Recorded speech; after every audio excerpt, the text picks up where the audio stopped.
Police छोटी होती है। वो उनकी मर्जी है, पुलिस वैसे कमज़ोर पड़ती है उनके सामने। जब वो आते हैं ना, हाँ जब वो आते हैं ना तो फिर पुलिस की ज़रूरत नहीं पड़ती। अभी जब तुमने देखा ये किसान आंदोलन हुआ, देखा था जगह जगह वो पुलिस वाले नहीं खड़े होते थे वहाँ। देखो किसी के कपड़े नीले धारी वाले, किसी के हरे, ये अलग अलग सशस्त्र सेना के तो लोग थे। अगर तुम उस दौर में कहीं आसपास गए हो, यूपी बॉर्डर पर, हरियाणा दिल्ली बॉर्डर पर, तो वो अलग लोग खड़े होते थे, वो हमारी पुलिस नहीं थी। वो अगर ज़रूरत पड़ती, ये जो बहुत बड़ा आंदोलन था ना, ये बहुत अच्छी बात है कि इसमें गड़बड़ नहीं हुई, नहीं तो बहुत नॉर्मल सी सिचुएशन है कि लोग एकदम से गड़बड़ करें और फिर वहाँ फौज को स्ट्रिक्ट एक्शन लेना पड़े। तुम आजकल श्रीलंका का हाल देख रहे हो। श्रीलंका में देखो कल राष्ट्रपति भवन पे उन्होंने कैसे परसों धावा बोल दिया। कितनी महंगाई बढ़ गई, 500 रुपये किलो का 1 किलो आटा, 500 रुपये किलो। अगर 1 किलो आटा 500 का है तो पेट भरना नामुमकिन है। मतलब कितनी गरीबी आ गई, कितना बुरा हाल। आज श्रीलंका की स्थिति ऐसी है कि उसको देख के लग रहा है इंडिया पे भी नुकसान हो सकता है इंडिया में, क्योंकि ये भाग के जाएंगे कहाँ भैया। इनके पास जो सबसे पास हिस्सा पड़ता है वो तुम ही हो, ये यहीं घुसेंगे और कहाँ जाएंगे ये। अब जैसे अभी हम मदद कर रहे हैं, अभी आप इसलिए मदद कर रहे हैं क्योंकि आपको लग रहा है कि पड़ोसी है बेचारा, लेकिन जिस दिन ये आपके यहाँ घुस आए ना इतने सारे लोग, फिर ये निकलेंगे नहीं। और इनको इस पूरे महासागर में अपने जिंदा रहने का एक ही जगह दिखती होगी, इंडिया। वैसे भी इंडिया ने सीएए में बदलाव किया था, याद है तुम्हें? और क्या कहा था? पंजाब, पाकिस्तान, अफगानिस्तान, बांग्लादेश, क्या कहा? 2014 के बाद जो आए हैं उनको हमने अपना मान लिया। तो हो सकता है ये सोचें यार आज घुस जाओ, 4-6 साल बाद हम भी इनके ही हो जाएंगे, ऐसा सोच सकते हैं पड़ोसी। देखो दुख की बात है कि वो दुख में है और दुख में किसी की मदद करनी चाहिए, पर उस दुख की मदद के चक्कर में अपनी भी केयर करनी चाहिए। मैंने कई बार एग्जाम्पल दिया, प्लेन में हमेशा क्या कहते हैं उसके कि सबसे पहले मास्क खुद लगाना, अपने बीवी बच्चे भी पीछे, पहले मास्क से मैं बचूं तभी तो मैं दूसरे को बचाऊंगा ना। यहाँ भी यही स्थिति है। तुम आज मदद कर रहे हो, दिक्कत नहीं है, मदद करनी चाहिए, लेकिन ये मदद अभी मैं कल परसों देख रही थी कि 2-3 उसमें बैठ के कुछ जत्थे आ गए जिनको ये लग रहा है कि वहाँ भूखे मरेंगे, मारकाट मचेगी। जब इतना हद से ज़्यादा, अब तुम देखो गैस नहीं पहुंच रही घरों तक, वहाँ पेट्रोल डीजल की हालत देखो। और ये तो चलो बात की बात है, सबसे कीमती चीज़, बेसिक चीज़ है आटा। अगर तुम इसको 500 रुपये किलो, कितने दिन चलेगा ये 500 रुपये? और पैसे की वैल्यू रोज़ गिर रही है। इंटरनेशनल इनका जो वो था ना विदेशी जमा पूंजी, वो बिल्कुल नेगेटिव। इसका सबसे बड़ा कारण है, पीछे इनके देश में एक हमला हुआ था अपने देश के अंदर आतंकवादियों ने। श्रीलंका एक आइलैंड के रूप में देश है और इसकी सारी कमाई का बड़ा हिस्सा टूरिज्म था। यहाँ ना करोड़ों लोग घूमने आते थे श्रीलंका में, क्योंकि सारा पानी से घिरा हुआ है। अब 2-2.5 साल पहले यहाँ इतना भयानक ब्लास्ट और गड़बड़ियाँ हुई, उस दौर में इसकी इमेज नेगेटिव चली गई। तो जैसे कहीं भी इस तरह की चीज़ें होती है ना तो उसका असर तब नहीं दिखता, तब तो कुछ लोग मरे, लेकिन इसकी जो इमेज यूरोप में गई, यूरोप वालों ने यहाँ से बाइकआउट कर दिया, भैया यहाँ मत जाओ, इससे बढ़िया कहीं और घूमाओ। तो सोचो जो वो आते थे डॉलर में, इनके देश में इनके रुपए लेते होंगे, तो इनको कितना सारा डॉलर, इनको रूबल, इनको जितना येन या मुद्राएं जो भी हैं ये इकट्ठी होती थी। अब पिछले 2-3 सालों पहले जो वो भयानक ब्लास्ट थे उनके कारण इनके यहाँ टूरिज्म फ्लॉप हो गया। उस बीच में यहाँ पे पेंडेमिक भी आया, और पेंडेमिक भी चलो नहीं उतना नुकसान करता। इनके राष्ट्रपति ने बहुत क्विक डिसीजन लिया कि हम पूरी तरह से ऑर्गेनिक फार्मिंग करेंगे। ये गलत नहीं होता, लेकिन ऑर्गेनिक फार्मिंग ना एकदम से रिजल्ट देने वाली चीज़ नहीं है। उन्होंने एकदम से सब चीज़ों को बैन कर दिया, कोई खेत में फर्टिलाइज़र मारेगा ही नहीं। ये देश चलता था 2 चीज़ों के ऊपर मेन, एक तो इनका गन्ना और एक इनकी चाय। दुनिया में सबसे बड़े एक्सपोर्टर चाय के यही तो हैं। हम बहुत चाय पैदा करते हैं, लेकिन इतनी बड़ी आबादी खुद ही पी जाती है, हमसे कई गुना ज़्यादा। हाँ तो यही तो सच्चाई है। तुम कितने करोड़ हो, तुम सोचो हर आदमी चाय पीता है यहाँ। तुम अगर 150 करोड़ हो, अरे भैया हरियाणा में रह के तुम कह सकते हो नहीं, पूरे देश से पूछ के देखो, हरियाणा दूध दही का प्रदेश है, यहाँ हो सकता है कम लोग पीते हो, लेकिन बाकी देश को देखो भाई, बिहार है, यूपी है, बंगाल है, दिल्ली है। तुम्हारा राष्ट्रपति भी ना चाय टी पार्टी करता है, राष्ट्रपति भी। और यहाँ भीख मांगने वाला भी 5 रुपए की चाय पीने की कोशिश करता है। यहाँ सब चाय पीते हैं, तो अपने यहाँ प्रोडक्शन करके तुम खुद ही पी जाते हो, बाहर थोड़ी भेजते हो। ये छोटा सा एरिया थोड़े से लोग कम ही चाय पीते हैं और एक्सपोर्ट करते हैं ज़्यादा। तो इसका चाय और गन्ना, ये दोनों फसलें सबसे ज़्यादा पैसा कमा के देती थी, या टूरिज्म, और इसने हर चीज़ को क्या करवा दिया, ऑर्गेनिक की। मैं तुम्हें सच्चाई बताऊं, बहुत अच्छी चीज़ है। हम खुद भी अपने पार्ट पे अपने घर में, जैसे परिमल सर कई सालों से ऑर्गेनिक फार्मिंग को बढ़ावा दे रहे हैं। अब तुम्हें इस साल की स्थिति बताती हूँ। अभी हमने घिए, तोरी, टिंडे, जो इस मौसम में सब्जियां हैं, ये बीज लगाए, मतलब कई एकड़ ज़मीन को सिर्फ इसलिए खाली छोड़ रखा है कि उसमें ऑर्गेनिक फार्मिंग कर लें। उनमें से बीज लगाए, उनमें निकल भी आए पौधे, बेल भी चली, लेकिन वो कीड़े और ये सब आके उसको खा गए। फिर दोबारा लगाई बेल, तीसरी बार लगी हैं जो थोड़ी बहुत चली हैं। जैसे ऑर्गेनिक चीज़ को ना चलने नहीं देते, जितने ये कीड़े मकोड़े आसपास के होते हैं ना, ये तुरंत खा जाते हैं उसको। तो उस कंडीशन में चलो हम तो अफोर्ड कर सकते हैं, हमारे अगर 4 एकड़ ज़मीन पड़ी है खाली तो कोई नहीं, लेकिन आम आदमी थोड़ी ना 4 एकड़ वेस्ट करेगा। उस बेचारे को उसी से कमा के अपने बच्चे पढ़ाने भी हैं और अपना भविष्य भी चलाना है। तो ऑर्गेनिक फार्मिंग बहुत आसान काम नहीं है। ऑर्गेनिक आज से 20 साल बाद धीरे धीरे धीरे आपकी खेत की मिट्टी ठीक हो जाएगी ना, तब पॉसिबल होगा। इस राष्ट्रपति ने कहा हटा दो सब चीज़ें और सिर्फ कौन सी फार्मिंग करेंगे, वो खेत का जो जिसके कारण खाते थे बैठ के, वो एकदम से नीचे गया। 30% 40% प्रोडक्शन, तो जिसके दम पे तुम्हारा देश खा रहा था, आज तुम्हें आटा भी नसीब नहीं हो रहा। इसलिए कहते हैं डिसीजन बहुत सोच समझ के और बहुत लंबे टाइम को ध्यान में रख के करने चाहिए, आनन फानन में नहीं होता। ऑर्गेनिक फार्मिंग हम भी कर रहे हैं, इंडिया भी कर रहा है। हमारा सिक्किम पहला स्टेट है जिसने क्या कहा कि मैं क्या हूँ 100% ऑर्गेनिक, लेकिन उसने एकदम नहीं कहा। सन 2000 से कोशिश में था सिक्किम, मुट्ठी भर लोग रहते हैं सिक्किम में, एनवायरनमेंट भी ठीक ठाक है। इसने 20 साल बाद जाके कहा मैं 100% ऑर्गेनिक सब्जियां और फल उगा सकता हूँ। इसकी स्थिति इस लायक थी और इसके पीछे बैक थी इंडिया की। इसको कुछ हो भी ज़्यादा इंडिया संभालता अपने आप। ये अपना पता नहीं क्या इसने सोचा, तुरंत ऑर्गेनिक फार्मिंग आज ही करके दिखाऊंगा, और गन्ने और ये सब डुबो दिया, और आज इसके लोगों को आटा नहीं मिल रहा। पेट्रोल और हर चीज़ की कीमतें बढ़ती जा रही हैं। अगर यही हाल रहा तो इसका नुकसान फिर हमें उठाना पड़ेगा कहीं ना कहीं, क्योंकि भाग के कहाँ जाएगा आदमी, पड़ोस में ना। अब वो पड़ोस में तुम ही हो, इसके पड़ोस में, और तुम्हारे ही यहाँ से लोग वहाँ गए थे पहले, अंग्रेज भी तुम्हारे यहाँ से वहाँ लोग लेके गए थे। इनके देश में 5% आबादी जो है ना वो हमारी रहती है, तो उस 5% के बदले 95% आ गए, फिर तुम क्या करोगे? इसीलिए दिक्कत है। तो अड़ोस पड़ोस का खतरा हमारे ऊपर भी खतरा ही होता है। इससे ये सोचना चाहिए कि ये नुकसान कल को अगर नहीं ठीक हुआ तो ये 100% इंडिया को इफेक्ट करेगा, और इतनी बड़ी आबादी कहाँ भाग सकती है बेचारी। तो ये तो देश में सारा सिस्टम बदलेंगे, और सिस्टम बदल के भी ये फसल तो बर्बाद करवा दी। अब अगली कब पैदा होगी तब देश ठीक होगा, तब तक कैसे चलेगा। चलो हम पढ़ लेते हैं अपना टॉपिक। पेज नंबर 70 पे आ जाओ। मौलिक कर्तव्य। मौलिक कर्तव्य, कुछ कर्तव्य हैं हमारे, हाँ, लेकिन जबरदस्ती नहीं होते कर्तव्य, मर्जी होती है निभाना या ना निभाना। कर्तव्य निर्देश होते हैं, कह सकते हैं ऐसा। कर्तव्य में बेसिकली आपके अंदर जो संस्कार है ना वो पूरा करवाते हैं। कर्तव्य कह के नहीं पूरा करवाए जा सकते, कह के पूरा करवाने वाला फिर कर्तव्य नहीं होता। जब इंडिया का कॉन्स्टिट्यूशन लिखा गया तो अंबेडकर, गांधी, नेहरू सबको लगा कि लोग बड़े देशभक्त हैं और ये बेचारे हमेशा इंडिया के लिए काम करेंगे। उनकी गलतफहमी जल्दी दूर हो गई, क्योंकि इंडिया आज़ाद होते ही लोगों ने कहा हमें मौलिक अधिकार चाहिए, और अगर हमें मौलिक अधिकार नहीं मिले तो हम कहाँ जाएंगे? High court. लेकिन अपने आप हम कुछ नहीं करेंगे। जैसे ये डिमांड करना कि मुझे अधिकार दो, अधिकार कब मांगना चाहिए? जब पहले आपने कोई जिम्मेदारी निभाई हो।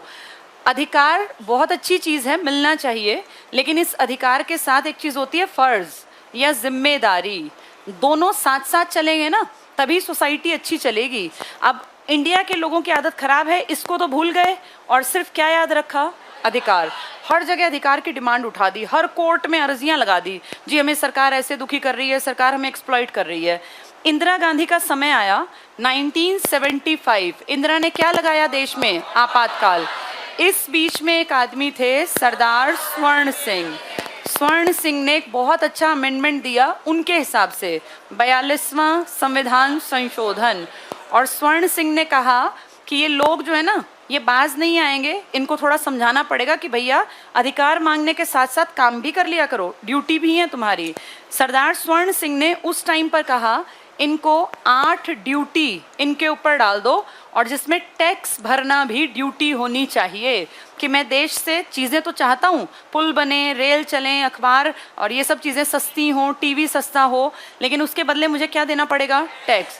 ये उन्होंने उस टाइम कहा, पर सरकार ने कहा नहीं जी, टैक्स की बात नहीं करते, अभी देश की स्थिति ठीक नहीं है, टैक्स छोड़ दो, टैक्स को हटा दो, वैसे अलग से 10 बातें हम लोगों को समझा देंगे कि भाई ये तुम्हारी ड्यूटी है। इन 10 बातों में क्या आया? अपने देश की इज्जत करना, अपने राष्ट्रगान की इज्जत करना, सारी चीज़ें आ गई। एक बात ध्यान से सुनना, राष्ट्रगीत का नाम नहीं है, तुम्हारी ड्यूटी में राष्ट्रगान की इज्जत करो, संविधान की इज्जत करो, पुराने इतिहास की इज्जत करो, लेकिन किसके लिए नहीं लिखा गया? इसका ये मतलब नहीं कि इज्जत ही नहीं करनी, पर अगले लिखना भूल गए, उन्होंने ये मेंशन नहीं किया। ये पेपर में आ जाएगा, 4 शब्द देंगे और कहेंगे इनमें से किसका जिक्र मौलिक कर्तव्यों में नहीं है, तो किसका नहीं है? हाँ, बाकी सब चीज़ें वही हैं कि भाई अपने जिस तरह से हो सके व्यक्तिगत तौर पर देश की भलाई करो, पर्सनल या फिर सामाजिक तौर पर जैसे बन सके, ज़रूरत पड़ने पर तुरंत देश सेवा के लिए आ जाना, देश के पेड़ पौधे पशु पक्षियों की रक्षा करना, नदियों को गंदा मत करना, बहुत बेसिक सी बातें हैं, ये सबकी ड्यूटीज़ हैं हमारी। 10 ड्यूटीज़ बताई गई, बाद में एक ड्यूटी पेरेंट्स को सौंप दी गई जिनके बच्चे 6 से 14 साल के थे और जिनके बच्चों को आरटी मिलना था, तो पेरेंट्स को कहा आपको बस एक ड्यूटी पूरी करनी है, इन बच्चों को एक अच्छा माहौल दे देना, बस ये ड्यूटी है आपकी, ये पेरेंट्स की ड्यूटी है। तो आज हमारे कितने मौलिक कर्तव्य हैं? हाँ, 10 सबके हैं और 11वां उनका जिनके घर में बच्चे हैं। अब 3 से 18 वाले, चलो पेज नंबर 70 पर आ जाओ। अधिकार और कर्तव्य, पहली लाइन में लिखा है में परस्पर घनिष्ठ संबंध है। पहले ड्यूटी निभानी चाहिए या पहले ही अधिकार मांगने चाहिए? जब हम बचपन में होते हैं तो पेरेंट्स से हम अधिकार से चीज़ें मांगते हैं, तो जब वो बूढ़े हो जाएं तो हमारी भी जिम्मेदारी है उस टाइम अपनी ड्यूटी भी निभा दें। तुम स्टार्टिंग से अब तक सिर्फ अधिकार मांगते आए हो, अब टाइम आ गया कि अब अपनी ड्यूटी पे भी खड़े हो जाना। आज वो लड़की आई थी ऊपर अभी क्लास में, हाँ, उसने क्लास में बताया तुम लोगों को? नहीं बताया। अभी मुझे नीचे मिली वो, 5-10 मिनट मैं बैठी उसके साथ। 4 बहनें हैं वो और एक भाई, भाई बहुत छोटा है, 7 साल का। इसके पिताजी गुजर गए थे 4 साल पहले, कोई काम धंधा नहीं है, बस खेती बाड़ी करते थे। वो खेत अब इन्होंने बटाई पे दे रखे होंगे, थोड़े बहुत पैसे आ जाते होंगे। ये सबसे बड़ी लड़की की शादी तो पिताजी कर गए, दूसरी की पिताजी कर गए थे, ये तीसरे नंबर वाली लड़की थी। तो इसकी जो बहन है सेकंड नंबर वाली, उसके हस्बैंड हमारे पास पढ़े थे कई साल पहले, वो रेलवे में लग गए।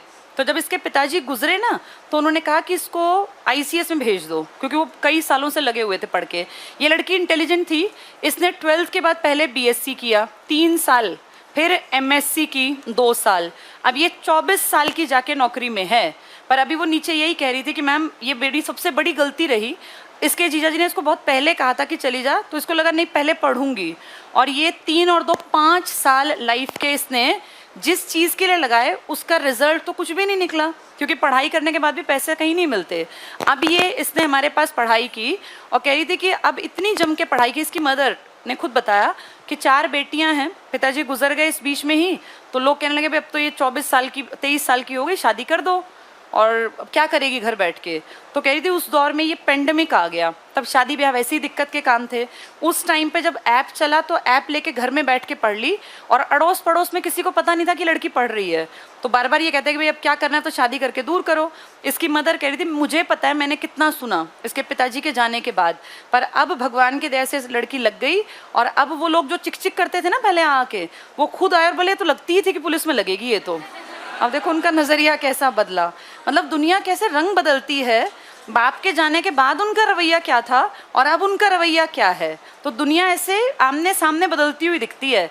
लेकिन उसकी मदर ने बहुत अच्छी बात कही, उन्होंने कहा मैंने ये सोच लिया था कि जब तक पढ़ना चाहेगी नहीं लड़की तब तक पढ़ाऊंगी। एक बार फेल होगी, पिछली बार ये फेल हो गई थी एग्जाम में, इसका पेपर पास नहीं हुआ था, फिर इस बार के हरियाणा पुलिस के कांस्टेबल में भी रह गई है लास्ट लिस्ट में। दुर्गा शक्ति कह रही थी मैं बिल्कुल दिमाग से फ्री होके देके आई थी और मुझे लग रहा था कि पेपर है ही नहीं, क्योंकि इतना अच्छा गया था हरियाणा पुलिस कांस्टेबल का। दिसंबर में बताई थी, दिसंबर में पेपर था दुर्गा शक्ति वाला। तो कह रही थी कि मैं दिमाग से इतनी फ्री थी कि मुझे था ही नहीं कि पेपर देने जा रही हूँ, और उसी कारण प्रेशर नहीं था तो पेपर बहुत अच्छा गया और रिजल्ट पॉजिटिव आया। तो कही थी अब मुझे लग रहा है कि हाँ, दिमाग में अगर प्रेशर होता है तो आप उतना अच्छा परफॉर्म नहीं कर पाते, फिर आपके मार्क्स 1-2 वहीं कट जाते हैं। और ये बिल्कुल फ्री होके पेपर दे के आई, तो अब देख लो दुर्गा शक्ति में हो गया। पर दुनिया को बदलते हुए देखना अच्छा लगता है, जब आप देखते हैं कि दुनिया कैसे बदलती है। और बाप की मौत के बाद तो उसकी मदर कह रही थी हमने इतना सुना, इतना झेला, और वो बिल्कुल ठीक कह रही होंगी, क्योंकि आपके और मेरे सामने समाज में ऐसे ढेर एग्जाम्पल हैं, ऐसे बहुत लड़कियां बहुत लड़के हैं कि पेरेंट्स के में से कोई एक, खासकर पिता चला जाए तो फिर जीना भी मुश्किल कर देते हैं लोग, लेकिन उसका जवाब देना पड़ता है अपनी ताकत के साथ। ज़बान से जवाब दोगे तो लोग हंसेंगे, जवाब देना है तो फिर कुछ करके दिखाओ। अब ये लड़की 24 साल की हो गई, अब मैं उसकी मदर को कह रही थी कि अब 1-2 साल शादी मत करो, ये अपने भाई बहनों को भी काबिल बनाने के लिए कम से कम कोशिश तो कर ले, कि भाई बहन अभी छोटे हैं, बहुत स्कूल में पढ़ते हैं, तो एक जैसे एक लाइफ को ना एक धार मिल गई, अब उस तरफ चलने में इसको बहुत आसानी दिख रही है। अब उसको लग रहा है कि मैं लाइफ को संभाल सकती हूँ, नहीं तो बाप के जाने के बाद लाइफ बहुत टफ दिखती है। भाई बहुत छोटा है, 7 साल का, तो भाई तो बहुत ही छोटा है, वो तो बच्चा है अभी। अब वो 7 से कब बड़ा होगा, कब माँ का एक हेल्पिंग हैंड बनेगा, तब तक कम से कम इनके पास पैसे हैं तो ये माँ को भी सपोर्ट कर सकती हैं। अच्छी लगी मुझे उस लड़की की कहानी, बहुत मोटिवेशनल थी। और उसकी मदर ने बहुत अच्छी बात कही कि जी हमने अपनी बेटियों पे हमेशा विश्वास किया, इसके पापा के जाने के बाद लोगों ने पता नहीं क्या कुछ नहीं कहा कि ये हो जाएगा, जैसा लोग कहते ही हैं, इतने रिश्ते लेकर आए, कोई कहीं कोई कहीं। बोले लेकिन मैंने सोच लिया था कि बेशक बाप नहीं है, भाई बहुत छोटा है, ये लड़की अपने पैरों पे मुझे खड़ी करनी है। और देखो आज उसकी माँ को कितनी खुशी हुई। मेरी इच्छा थी कि वो क्लास में आके थोड़ा बोलती, पर वैसे तो नीचे ही थी, बुलाऊं उनको? अच्छा बोल के गई थी वो? अच्छा बोली नहीं। वो एक्चुअली हमारी माएँ जो होती हैं वो थोड़ी डर जाती है ना इतने लोगों को देख के, उनको लगता है इतने लोग। पर उस लड़की ने मुझे कहा कि आप हमेशा कहते थे कि अपनी माँ को लेके आना, इसलिए मैं लेके आई। और सच में अच्छा लगता है जब आप में से किसी के कारण माँ बाप की इज्जत बढ़ती है, तब फील होता है माँ बाप को कि हमने भाई एक काबिल बच्चे को समाज में पढ़ा लिखा के और समाज को सौंप दिया।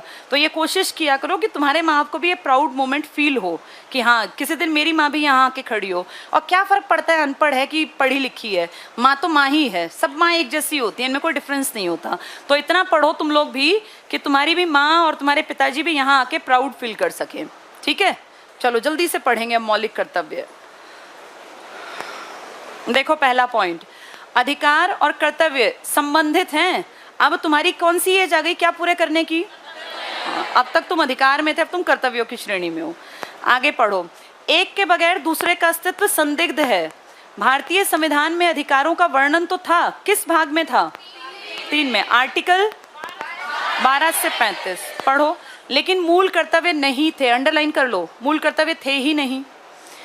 संविधान निर्माताओं ने यह आवश्यक नहीं समझा कि नागरिकों के मूल कर्तव्यों को संविधान में जोड़ा जाए।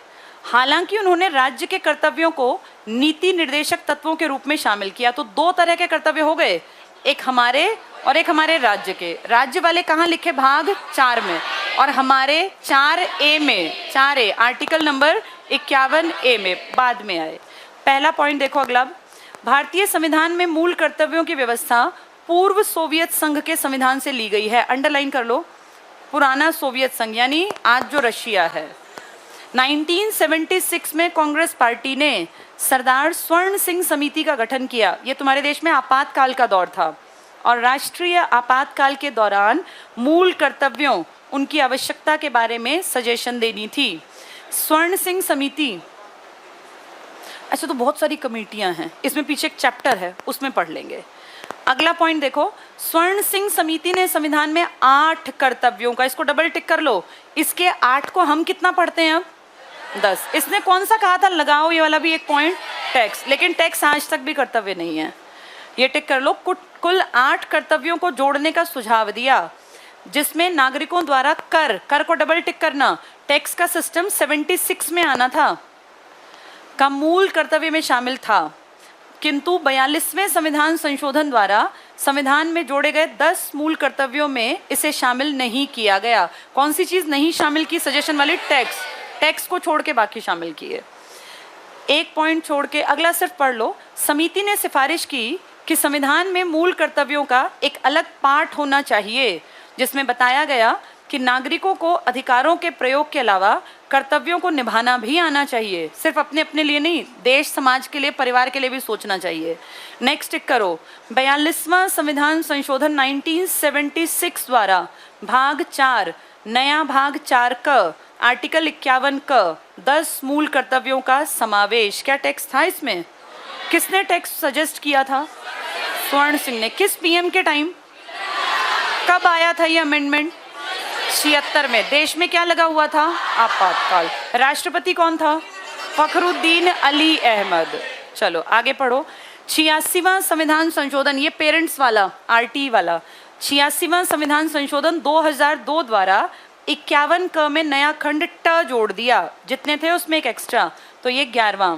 अभिभावकों के लिए 6 से 14 वर्ष के अपने बच्चों को शिक्षा का अवसर देना और कर्तव्य देने का कर्तव्य जोड़ देने से कितने कर्तव्य बन गए? 11। अब इस लड़की की जो मैंने कहानी सुनाई तुम्हें, खरखौदा से ये लड़की, इसकी माँ ने अगर अपने 11वें कर्तव्य को ना समझा होता तो आज ये लड़की कहीं शादी ब्याह होके कहीं ऐसी कहीं गांव में चली गई होती। जैसे पूरी लाइफ बदल जाती है एक डिसीजन से। तो यही तो कहा गया, लेकिन ये तुम्हारे ऊपर लागू थोड़ी होता है। ये किस उम्र के लिए है? ये तो ब्लेस्ड फील करो कि तुम्हारे माँ बाप अब भी तुम्हें बैठा के पढ़ा रहे हैं, या कोई ससुराल वाले या हस्बैंड या भाई बहन जो तुम्हें पढ़ा रहा है। शुक्र मनाओ, क्योंकि तुम्हारी जिम्मेदारी किसी की नहीं है, तुम्हारे ऊपर कोई जिम्मेदार नहीं बैठा। ये सिर्फ इन बच्चों के लिए था, इनको माहौल देना है। तुम्हें अपना माहौल खुद क्रिएट करना पड़ेगा। जैसा घर परिवार है वही माहौल बनाओ, ये तुम्हारी अपनी खुद की जिम्मेदारी है। चलो पढ़ो आगे इसमें। तो 6 से 14 वाला। नेक्स्ट पे आ जाओ। 11 मौलिक कर्तव्य जहां लिखे अंडरलाइन करने शुरू करना। संविधान का पालन, ये सबको करना है। उसके आदर्शों, राष्ट्रीय प्रतीकों का सम्मान करना है। राष्ट्रीय प्रतीक क्या है तुम्हारा? झंडा है ना, नेशनल एनिमल, नेशनल बर्ड, ये सब। आगे पढ़ लो। प्रत्येक नागरिक का कर्तव्य है वो संविधान का पालन करे, उसके आदर्शों, संस्थाओं, राष्ट्रध्वज और राष्ट्रगान। अंडरलाइन कर लो, राष्ट्रध्वज का आदर और राष्ट्रगान। क्या नहीं लिखा? वंदे मातरम लिखा नहीं, भूल गए होंगे लिखना। वैसे कॉमन सेंस है कि इसमें आना चाहिए था। यहाँ लिख लो राष्ट्रगीत नहीं लिखा। अगला है राष्ट्रीय आंदोलन के प्रेरक, जैसे भगत सिंह टाइप के जो लोग थे, और आदर्शों का पालन करें। थर्ड भी टिक करना। भारत की प्रभुता, एकता, अखंडता की रक्षा करें, उसे अक्षुण्ण रखें, टूटने ना दें। ये नागरिकों का सर्वोच्च कर्तव्य। डबल टिक कर लो। सबसे पहला कर्तव्य देश के झंडे की इज्जत करना है या एकता का काम करना? एकता है तभी झंडा है, एकता नहीं रहेगी तो झंडे का क्या करेंगे? तो सबसे पहला कर्तव्य क्या है हमारा? अपनी संप्रभुता, एकता और अखंडता बनाए रखना। अगले पेज पर आ जाओ। देश की रक्षा करें, ये भी आपकी ड्यूटी है, और आह्वान किए जाने पर राष्ट्र की रक्षा करें। अब जैसे किसी भी टाइम पर अगर मान लो रशिया ने यूक्रेन के ऊपर हमला बोल दिया, तुम जानते हो ना उनका राष्ट्रपति भी लड़ रहा था, पता है ना सबको ये। मान लो इंडिया के साथ ऐसा ना हो, लेकिन पड़ोसी देश की लड़ाई छिड़ जाए, और पड़ोसी देश बड़ा है, ताकतवर है, चाइना।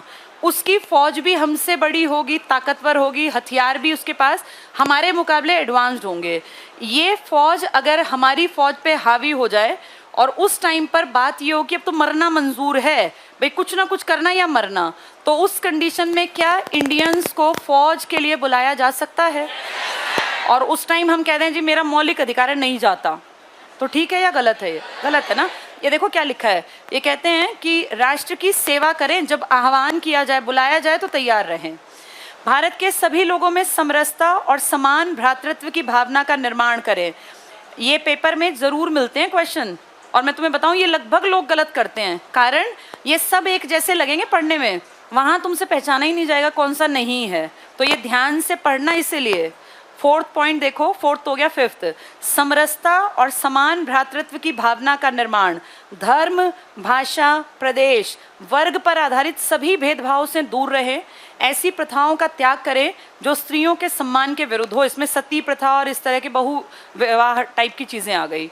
हमारी कंपोजिट कल्चर की गौरवशाली परंपरा का महत्व समझें, जिसमें हम अलग अलग तरह के लोग हैं, और उसका परिरक्षण करें। प्राकृतिक पर्यावरण, क्या ये टॉपिक पहले भी आया था? पशुपालन, प्राकृतिक आया था ना। ये राज्य के नीति निर्देशक तत्व था, हमारी भी जिम्मेदारी है। टिक कर लो। प्राकृतिक पर्यावरण जिसके अंतर्गत वन, झील, नदी, वन्य जीव है, इसकी रक्षा करें और उसका संवर्धन और प्राणी मात्र के प्रति दया भाव रखें, यानी काइंड हार्टेड बनो, दयालु बनो। वैज्ञानिक दृष्टिकोण, डबल टिक कर लो, रूढ़िवादी नहीं बनना, साइंटिफिक एटीट्यूड डेवलप करना है, ये हमारा काम है।